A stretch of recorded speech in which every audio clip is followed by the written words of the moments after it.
If you go into just about any church in Italy, you will find that they're laid out in the Greek cross with the long nave, and on either side of the nave a line of chapels, and sometimes a large chapel called the Capella Maggorie behind the altar.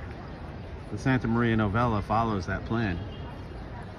The Capella Maggiore in the 1480s was a scene of hotly contested competition for which family would have the rights to decorate it. This is very important because the more famous and prominent a family, the more prominent a location they needed to highlight and commemorate their family and bury the remains.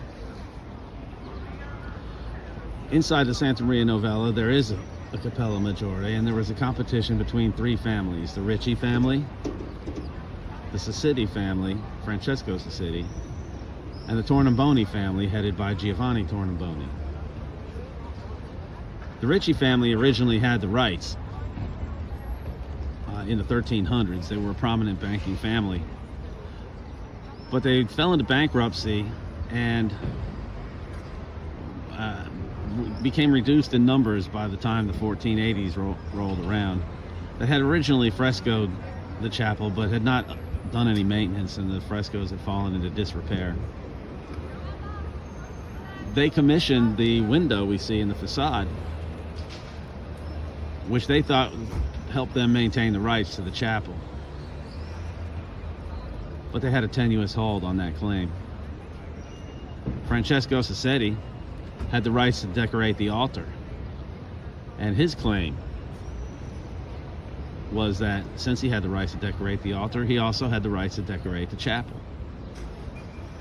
Giovanni Tornabuoni, one of his ancestors, actually was involved in making the original church in the 1200s under the name of Tornaquinci, which is a whole nother political story. So who's going to win? Who's going to win? Well, we have a couple of factors. Remember that in the 1480s in Florence, nothing important happened, and a lot of unimportant things didn't happen without the blessing of Lorenzo the Medici, Il Magnifico. So he's going to be the one that makes the ultimate decision. Who's it going to be?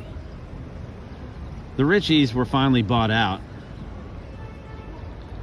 or you can think of it this way: they were likely made an offer they couldn't refuse, and they were pretty quickly out of the picture, leaving Francesco Sassidi and Giovanni Tornabuoni to fight it out.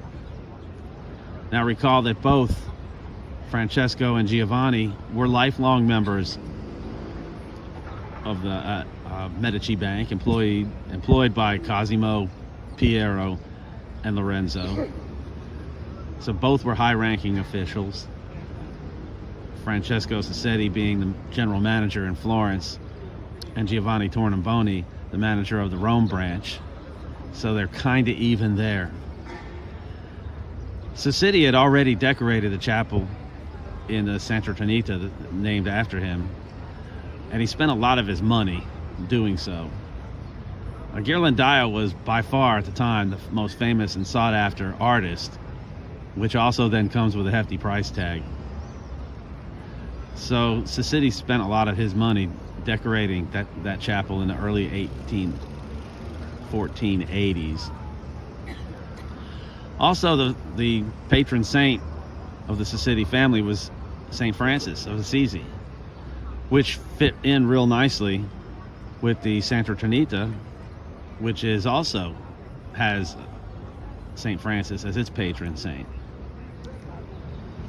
The Dominicans that run the Santa Maria Novella had two patron saints: Santa Maria, the Virgin Mother, and St. John the Baptist. The patron saint of the Tornabuoni chapel, or Tornabuoni family, is St. John the Baptist. So that starts to line up a little more. So what's eventually going to push Lorenzo into making a decision? Well, it turns out that Tornabuoni is his wife is named Lucrezia. And Lucrezia's maiden name is Lucrezia de Medici. Lucrezia de Medici was the sister of Piero. And then that means that she was Lorenzo the Magnificent's aunt, making Giovanni Tornabuoni his uncle. And like in most places in the world, and most times, and most certainly Renaissance France, Renaissance Italy, family was everything.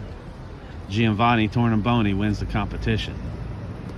So now the chapel has his name. It's called the Tornabuoni Chapel. It was decorated by Ghirlandaio. And we'll go in there and take a detailed look at the chapel. It's absolutely amazing. One of the highlights of any art history trip to Florence. But inside this church, there's a lot of other artworks that we'll get a chance to touch on a little bit. So let's go inside. It's open most days from 9 to 5. And so if you're here in Florence, you can get into it most any day. So inside we go.